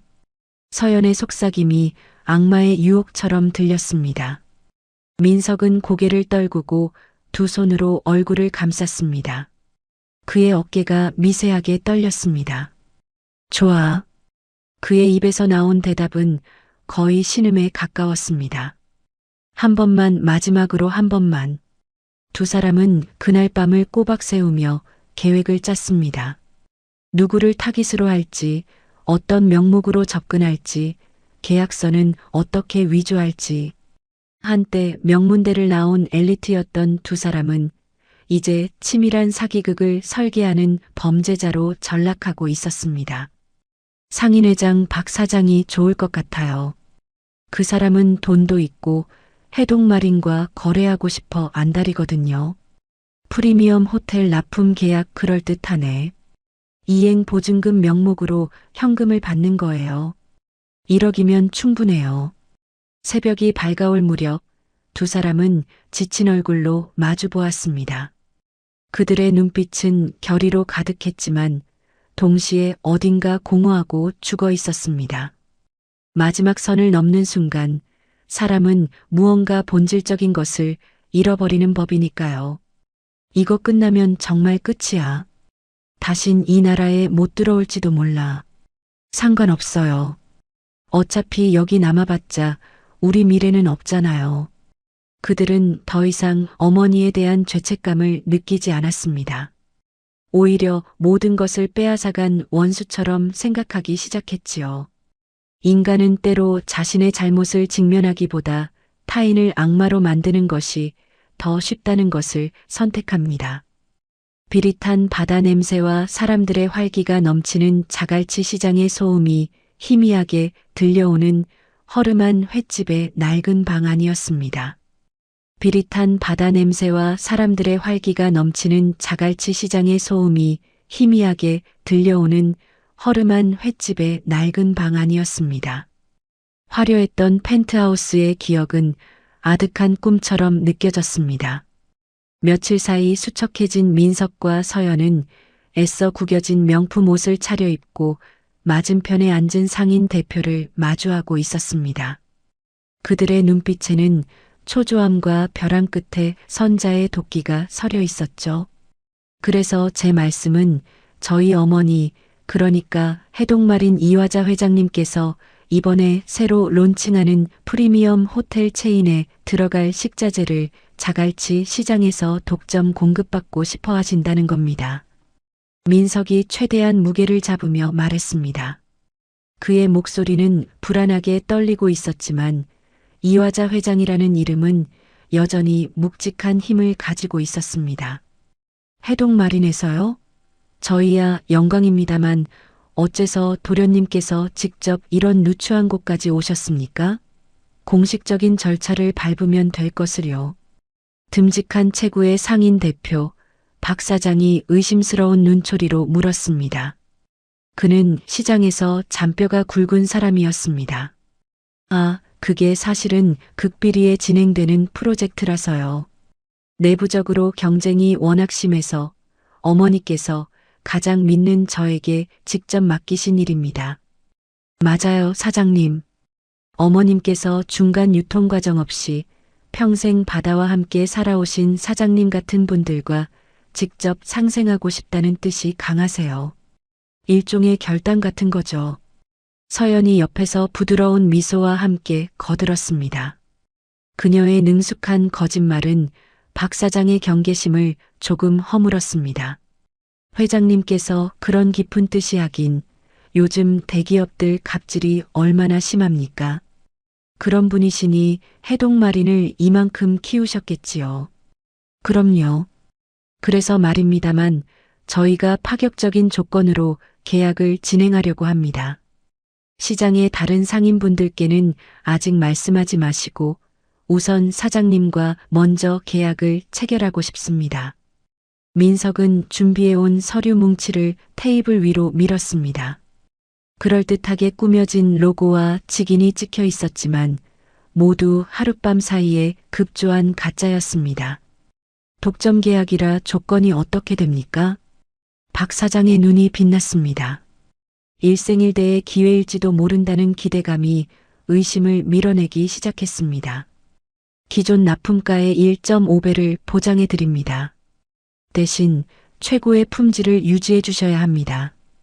그리고 계약의 신뢰성을 담보하기 위해 계약금의 10%에 해당하는 이행 보증금을 저희 쪽 법인 계좌로 먼저 입금해 주셔야 합니다. 이행 보증금이라고요? 저희가요? 박 사장의 미간이 다시 좁혀졌습니다. 네. 워낙 큰 규모의 계약이라 어쩔 수 없는 절차입니다. 물론 계약이 체결되면 보증금은 첫 대금과 함께 바로 지급될 거고요. 일종의 형식적인 절차라고 보시면 됩니다. 자기야, 그렇게 딱딱하게 말씀드리면 오해하시잖아요. 사장님, 이건 저희가 사장님을 확실한 파트너로 믿고 간다는 어머님의 뜻이에요. 다른 곳에 한눈 팔지 말아달라는 의미랄까요? 저희도 그만큼 리스크를 안고 가는 거니까요. 서연이 애교 섞인 목소리로 분위기를 풀었습니다. 그녀의 말에 박 사장은 잠시 고민에 빠졌습니다. 해동마린 후계자 부부가 직접 찾아와 내민 달콤한 제안을 걷어차기엔 아쉬움이 너무 컸습니다. 보증금이 얼마입니까? 전체 계약 규모가 50억이니 5억입니다. 하지만 사장님의 사정을 고려해서 오늘은 우선 1억만 현금으로 준비해 주시면 저희가 나머지는 홀드해 드리겠습니다. 민석이 결정타를 날렸습니다. 5억이라는 거액에 놀랐던 박 사장은 1억이라는 말에 오히려 마음이 흔들렸습니다. 1억이라 알겠습니다. 마침 오늘 상인의 자금이 들어온 것이 있습니다. 잠시만 기다리시지요. 박 사장은 자리에서 일어나 방을 나갔습니다. 그가 나가자마자 서연은 민석의 팔을 붙잡고 속삭였습니다. 자기야, 정말 괜찮을까요? 나 너무 무서워요. 괜찮아. 이 돈만 있으면 일단 홍콩으로 뜰 수 있어. 거기서 다시 시작하는 거야. 어머니도 우릴 영원히 내버려 두시진 못할 거야. 이게 마지막 발악이야. 민석은 스스로를 다독이듯 말했습니다. 그의 이마에는 식은땀이 흥건했습니다. 잠시 후 박 사장이 묵직한 돈 가방을 들고 돌아왔습니다. 그는 가방을 테이블 위에 올려놓고 지퍼를 열었습니다. 5만 원권 돈다발이 모습을 드러냈습니다. 여기 1억 원입니다. 확인해 보시지요. 민석과 서연의 눈이 돈 가방에 고정되었습니다. 두 사람의 눈에 탐욕과 안도감이 동시에 스쳐 지나갔습니다. 민석이 떨리는 손을 뻗어 돈 가방을 자기 쪽으로 끌어당기려는 순간이었습니다. 쾅! 방문이 거칠게 열리고 건장한 사내들이 들이닥쳤습니다. 움직이지 마. 부산지방경찰청 지능범죄수사팀이다. 사기 및 사문서 위조 혐의로 두 사람을 현행범으로 체포합니다. 순식간이었습니다. 형사들이 민석과 서연의 양팔을 우악스럽게 꺾어 제압했습니다. 이게 무슨 짓입니까? 우리가 누군 줄 알고 함부로 손을 대는 겁니까? 민석이 마지막 남은 자존심으로 발악했습니다. 아니에요. 오해예요. 저희는 그냥 계약하러 온 것뿐이에요. 서연은 비명을 지르며 울부짖었습니다. 하지만 형사들은 아랑곳하지 않고 차가운 수갑을 그들의 손목에 채웠습니다. 서민석 씨, 박서연 씨, 당신들이 해동마린의 이름을 팔아 사기를 치고 다닌다는 첩보를 입수하고 잠복 중이었습니다. 이 돈 가방과 위조된 계약서가 바로 그 증거입니다. 리더로 보이는 형사가 냉정하게 말했습니다. 민석의 눈이 충격으로 흔들렸습니다. 첩보? 누가? 어떻게? 그 순간 그의 뇌리를 스치는 단 한 사람의 얼굴이 있었습니다. 어머니. 이 모든 것이 어머니의 손바닥 아니었다는 것을 깨달은 순간 그의 온몸에서 힘이 빠져나갔습니다. 아들의 마지막 선택, 그 추악한 발악까지도 모두 꿰뚫어보고 함정을 파놓은 것이었습니다. 어리석은 아들에게 마지막 가르침을 주기 위한 가장 잔인하고도 완벽한 수업이었습니다. 이거 내가 누군지 알아? 억울해요. 저희는 아니에요. 이건 함정이에요. 두 사람의 처절한 비명은 횟집 복도를 울렸습니다. 그 순간 밖에서 기다렸다는 듯이 터지는 요란한 카메라 플래시 세례가 그들의 얼굴을 덮쳤습니다. 그들의 추악한 탐욕과 처참하게 무너진 모습이 만천하에 드러나는 순간이었습니다. 자갈치 시장의 활기찬 소음 속에서 한때 세상을 다 가진 듯했던 부부의 마지막 발악은 그렇게 막을 내리고 있었습니다. 법정의 공기는 차갑고 무거웠습니다. 한때 화려했던 명품 대신 죄수복을 입은 서민석과 박서연은 초점 없는 눈으로 피고인석에 나란히 앉아 있었습니다. 그들을 비추던 스포트라이트는 사라지고 오직 냉정한 법의 심판만이 기다리고 있었습니다. 판사의 근엄한 목소리가 정적을 깼습니다.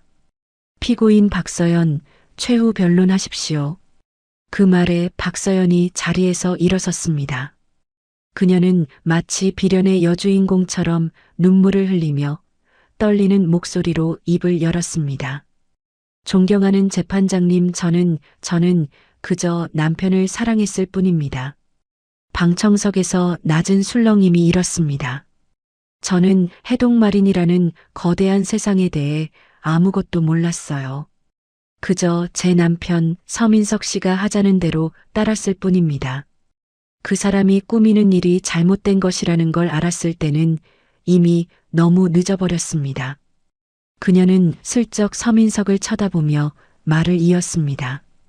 그녀의 눈빛에는 더 이상 사랑이 아닌 살아남기 위한 처절한 배신만이 담겨 있었습니다. 이 모든 것은 서민석 씨의 탐욕과 아들을 제대로 가르치지 못한 시어머니의 비뚤어진 집착에서 시작되었습니다. 저는 그들의 희생양일 뿐이에요.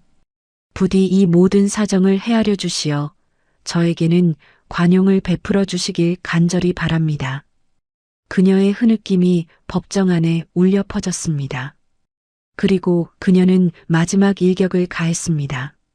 그리고 재판장님, 저는 이 자리에서 서민석 씨와의 이혼을 요구합니다. 더 이상 저 사람의 아내로 살고 싶지 않습니다. 하하하. 그 순간 서민석의 입에서 허탈한 웃음이 터져 나왔습니다.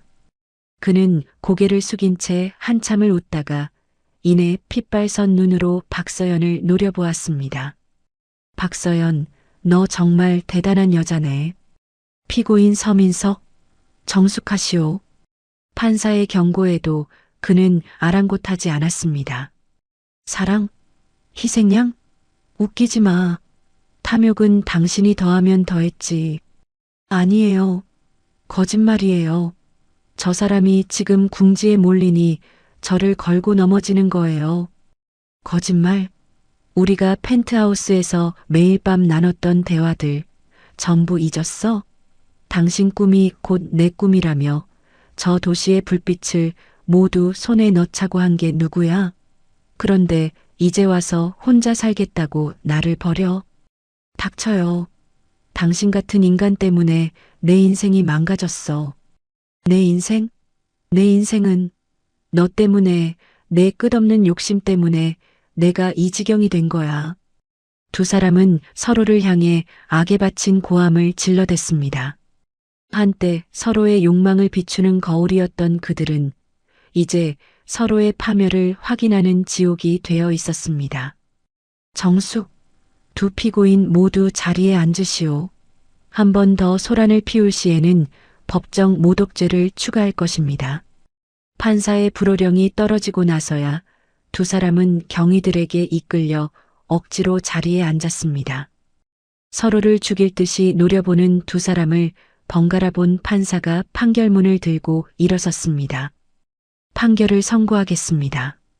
피고인 박서연의 주장은 피고인들 간의 통화 기록, 계좌 내역 등 제출된 증거에 비추어 볼 때 신빙성이 없으며 범행을 주도적으로 공모한 사실이 명백히 인정되므로 받아들이지 않습니다.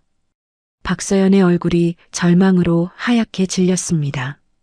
피고인 서민석을 특정경제범죄 가중처벌법상 사기 및 사문서, 위조 혐의로 징역 7년에 피고인 박서연을 징역 5년에 처한다. 땅, 땅, 땅. 의사봉 소리가 법정 안을 무겁게 채웠습니다. 모든 것이 끝났습니다. 아, 안 돼. 난 억울해. 박서연, 이 악마 같은 년. 내가 나가서 널 가만두지 않겠어. 두 사람은 경위들에게 끌려나가면서까지 서로를 향한 저주를 멈추지 않았습니다. 그렇게 그들의 화려했던 삶은 가장 추악한 모습으로 종말을 고했습니다. 같은 시각 법정의 소란이 거짓말처럼 해동마린 회장실은 깊은 침묵에 잠겨 있었습니다. 통유리창 너머로 펼쳐진 부산 앞바다는 폭풍이 지나간 후처럼 고요하고 평화로웠습니다. 화자는 거대한 원목 책상에 앉아 오래전 박서연이 찢어버렸던 낡은 일기장 조각들을 맞추고 있었습니다. 그것은 남편의 일기였습니다. 그가 회사를 일으키며 겪었던 고뇌, 아들에 대한 기대와 사랑, 그리고 믿었던 사람들에게 배신당한 절망이 고스란히 담겨 있는 기록이었습니다. 그녀는 투명한 테이프를 이용해 한 조각 한 조각 찢어진 문장들을 정성스럽게 이어붙였습니다. 마치 부서졌던 남편의 명예와 자신의 상처 입은 마음을 함께 꿰매는 듯한 의식이었습니다. 똑똑. 회장님, 최 실장입니다. 들어오게. 최 실장이 조용히 안으로 들어와 그녀의 앞에 섰습니다. 회장님, 방금 선고가 끝났습니다. 서민석 씨는 징역 7년, 박서연은 5년을 선고받았습니다. 화자는 일기장에서 눈을 떼지 않은 채 나직이 물었습니다. 둘은 뭐라던가 서로에게 모든 죄를 떠넘기며 다투다 끌려나갔다고 합니다. 이혼도 요구했다고 들었습니다. 그 말에 화자의 손길이 잠시 멈칫했습니다. 그녀의 입가에 희미하다 못해 서글픈 미소가 떠올랐습니다. 어리석은 것들. 그 한마디에 모든 감정이 담겨 있었습니다.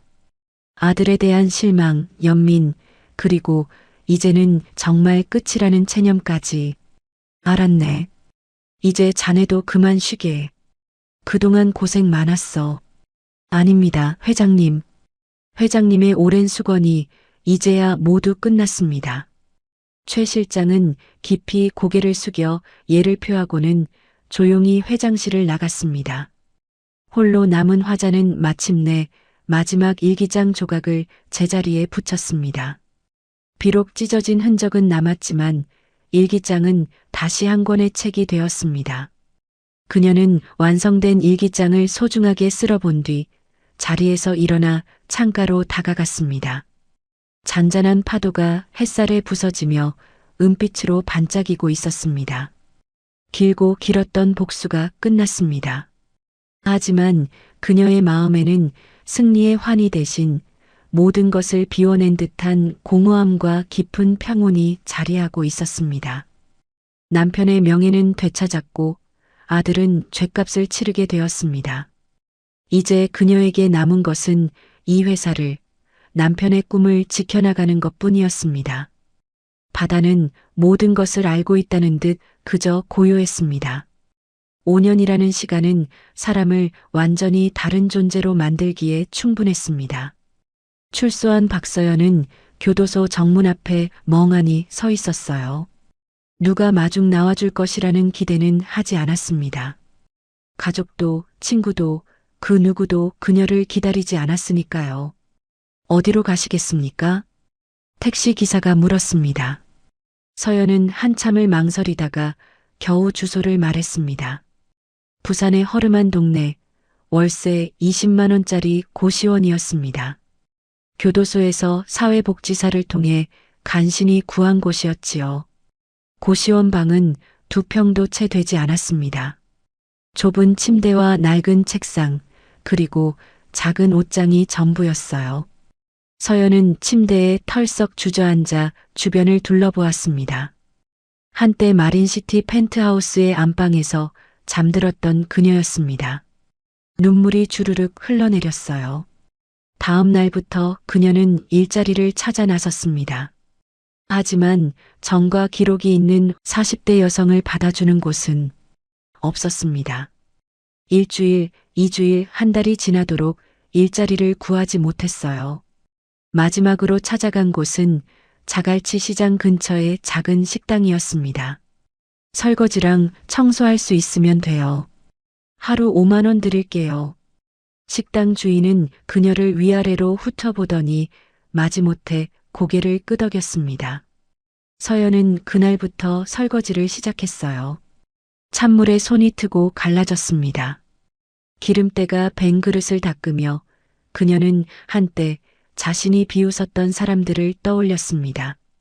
시골 가사도우미라고 소개했던 시어머니를요. 이제 자신이 그보다 더 낮은 곳에 있었습니다. 같은 시각 7년형을 선고받은 서민석은 아직 교도소 안에 있었습니다. 그는 작업장에서 단순 노동을 하고 있었어요. 한때 대기업 계열사에서 양복을 입고 일하던 그였지만 이제는 작업복을 입고 기계 부품을 조립하고 있었지요. 서민석, 면회 왔다. 교도관의 목소리에 그는 고개를 들었습니다. 면회? 누가? 그는 천천히 면회실로 향했어요. 유리창 너머에는 대학 동창 하나가 앉아 있었습니다. 민석아, 오랜만이다. 왜 왔어? 민석의 목소리는 쇳소리처럼 차가웠습니다. 미안하다. 내가 너를 잘못된 길로 이끈 것 같아서. 이제 와서 사과해봤자 뭐가 달라지니? 그냥 가. 친구는 안타까운 눈빛으로 그를 바라보다가 자리에서 일어섰습니다. 민석은 면회실을 나오며 생각했어요. 모두가 날 버렸어. 친구도, 아내도, 그리고 어머니도. 하지만 민석은 몰랐습니다. 그가 면회를 마치고 돌아간 후 복도 저편에서 한 사람이 조용히 그의 뒷모습을 지켜보고 있었다는 것을요. 소박한 옷차림의 화자였습니다. 그녀는 매달 한 번씩 아들이 모르게 교도소를 찾아왔습니다. 직접 만나지는 않았습니다. 그저 멀리서 아들의 모습을 확인할 뿐이었지요. 조금씩 변하고 있구나. 화자는 교도관에게서 받은 보고서를 조용히 접었습니다. 모범수로 복역 중이며 작업장에서 성실하게 일하고 있다는 내용이었습니다. 그녀의 눈가에 희미한 미소가 떠올랐어요. 그로부터 2년 후 민석이 출소하는 날이 왔습니다. 7년 중 5년을 모범수로 복역하고 가석방된 것이었어요. 교도소 문을 나서는 그의 얼굴은 깊게 패여 있었고 머리카락에는 흰머리가 섞여 있었습니다. 40대 중반의 나이였지만 60대처럼 보였지요. 민석은 교도소 앞에서 한참을 서 있었습니다. 어디로 가야 할지, 무엇을 해야 할지 막막했어요. 그때 그의 눈에 버스 정류장 벤치 위에 놓인 작은 봉투가 보였습니다. 다가가 보니 그의 이름이 적혀 있었어요. 떨리는 손으로 봉투를 열자 안에는 몇 장의 지폐와 쪽지가 들어 있었습니다. 밑바닥에서부터 시작해라. 내 힘으로. 어머니의 글씨였습니다. 민석의 눈시울이 뜨거워졌어요. 어머니는 자신을 버리지 않았습니다. 하지만 쉽게 도와주지도 않았습니다. 그저 시작할 수 있는 최소한만을 남겨두고 떠난 것이었지요. 민석은 봉투를 꽉 쥐고 버스에 올랐습니다. 그는 부산 외곽의 한 물류센터로 향했어요. 거기서 일용직 일을 시작했습니다. 무거운 짐을 나르고 땀을 흘리며 하루하루를 버텨냈습니다. 퇴근 후 돌아가는 곳은 쪽방촌의 작은 방이었어요. 매일이 힘들었습니다. 하지만 민석은 포기하지 않았습니다. 그는 조금씩 돈을 모았고 성실하게 일했습니다. 동료들은 그의 성실함을 인정했고 점차 책임 있는 일을 맡기기 시작했어요. 시간이 흘러 민석은 작은 배달 대행 회사를 차렸습니다. 많이 벌지는 못했지만 정직하게 일했어요. 그는 직원 셋을 고용했고 매일 아침 그들과 함께 안전회의를 했습니다. 오늘도 안전 운행 부탁드립니다. 네, 사장님. 민석의 얼굴에는 평온한 미소가 떠올라 있었습니다. 화려하지 않았지만 떳떳했습니다. 어느 날 저녁 민석은 작은 사무실에서 장부를 정리하고 있었습니다. 문득 창밖을 보니 석양이 지는 바다가 보였어요. 그는 자리에서 일어나 바닷가로 향했습니다.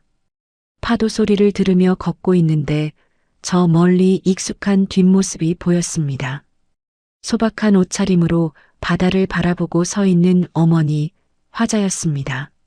어머니, 민석이 조심스럽게 다가가 불렀습니다. 화자가 천천히 고개를 돌렸어요. 그녀의 얼굴에는 세월의 흔적이 더 깊게 새겨져 있었지만 눈빛만은 여전히 또렷했습니다. 민석아, 어머니, 저 정말 잘못했습니다. 민석의 목소리가 갈라졌습니다. 5년 넘게 참아왔던 감정이 북받쳐 올랐어요. 어머니가 주신 것을 당연하게 생각했어요. 감사할 줄도 몰랐고 어머니를 존중하지도 않았습니다. 제가 정말 잘못했어요. 눈물이 주르륵 흘러내렸습니다. 화자는 아들을 바라보며 조용히 말했습니다. 내가 진짜로 깨달았다면 그것만으로도 충분하다. 어머니, 분은 그릇만큼만 담을 수 있는 거란다. 내 아버지가 남긴 마지막 말씀이었지. 그릇이 작은데 물을 너무 많이 부으면 넘쳐서 오히려 화를 입는다고. 화자는 바다를 바라보며 말을 이었습니다. 나는 내가 그 그릇을 키우길 바랐어. 하지만 넌 그릇을 키우는 대신 그릇 밖에 물만 탐했지. 그래서 결국 모든 것을 잃었어. 민석은 고개를 숙였습니다. 이제는 알 것 같습니다. 늦었지만요. 늦지 않았어. 지금부터라도 내 힘으로 살아가거라. 하나씩 쌓아 올리다 보면 언젠가 너만의 단단한 그릇이 만들어질 거야. 어머니 감사합니다. 제가 꼭 제대로 된 사람이 되겠습니다. 화자는 아들의 어깨에 손을 올렸습니다. 잠시 후 그녀는 조용히 걸음을 옮겼어요. 민석은 그 뒷모습을 오랫동안 바라보았습니다. 화자는 혼자 해안가를 천천히 걸었습니다. 석양이 수평선 너머로 가라앉고 있었어요. 붉은 노을이 바다를 물들이고 파도는 조용히 밀려왔다 물러갔습니다. 그녀는 낡은 방파제에 앉아 바다를 바라보았습니다. 남편과 함께 첫 배를 띄웠던 이 바다, 작은 생선 좌판에서 시작해 거대한 제국을 일군 이 바다. 모든 것이 이곳에서 시작되었고 이곳에서 끝났습니다. 여보, 당신 말이 맞았어요. 화자는 마음속으로 남편에게 말을 건넸습니다. 사람은 가진 만큼의 그릇이 있어야 한다고 했죠. 우리 아들은 그 그릇이 작았어요. 그래서 제가 준 것들을 감당하지 못하고 넘쳐버렸죠. 바람이 그녀의 머리카락을 흔들었습니다. 희끗희끗 섞인 머리카락이 저녁 햇살에 반짝였어요. 하지만 이제는 조금씩 배워가고 있는 것 같아요. 밑바닥에서부터 다시 시작하는 법을, 땀 흘려 일하는 것의 가치를, 당연한 것은 없다는 것을요. 화자의 눈에 희미한 미소가 떠올랐습니다. 제가 아들에게 준 마지막 시험은 너무 가혹했을까요? 때로는 제 자신도 잘 모르겠어요. 이게 정말 옳은 일이었는지. 하지만 그녀는 방금 전 아들의 얼굴을 떠올렸습니다. 고통 속에서 단련된, 하지만 이전보다 훨씬 진실된 그 눈빛을요. 아들의 눈빛이 달라져 있었어요. 예전의 오만함은 사라지고 그 자리에 겸손함이 자리 잡았더군요. 아직 갈 길은 멀지만 이제 제대로 된 방향으로 가고 있는 것 같아요. 화자는 주머니에서 낡은 일기장을 꺼냈습니다. 며느리가 찢었던, 하지만 그녀가 정성스럽게 다시 이어붙인 그 일기장이었습니다. 남편의 글씨가 빼곡히 적혀 있었어요. 민석이가 정말 그릇된 사람이 되어버린다면 차라리 모든 것을 빼앗아라. 부자로 살다 죽는 것보다 가난해도 떳떳한 사람으로 사는 것이 100배 낫다. 남편의 유언이었습니다. 화자는 그 글자를 손끝으로 쓸어내렸어요. 당신의 뜻대로 했어요. 아들에게서 모든 것을 빼앗았죠. 그리고 밑바닥부터 다시 시작하게 했어요. 이제 그 아이는 알 거예요. 진짜 소중한 것이 무엇인지를요. 바다 위로 갈매기 한 마리가 날아갔습니다. 화자는 그 모습을 따라 시선을 옮겼어요. 해독마리는 아마 민석에게 물려주지 않을 것 같아요. 그 아이에게는 아직 버거운 짐이에요. 대신 사회에 환원하려고 해요. 장학재단을 만들어서 민석이처럼 밑바닥에서 시작하는 젊은이들을 돕는 거죠. 화자는 일기장을 가슴에 꼭 안았습니다. 그리고 저는 이제 정말 쉴 수 있을 것 같아요. 당신 곁으로 갈 준비를 해야 할 시간이에요. 석양이 완전히 저물고 어둠이 조용히 내려앉기 시작했습니다. 화자는 천천히 자리에서 일어났어요. 그녀의 뒷모습은 작았지만 그 어느 때보다 당당했습니다. 평생을 바다와 함께 살아온 여인. 작은 생선 좌판에서 시작해 거대한 제국을 일군 여인. 아들을 위해 모든 것을 주었다가 아들을 위해 모든 것을 빼앗은 여인.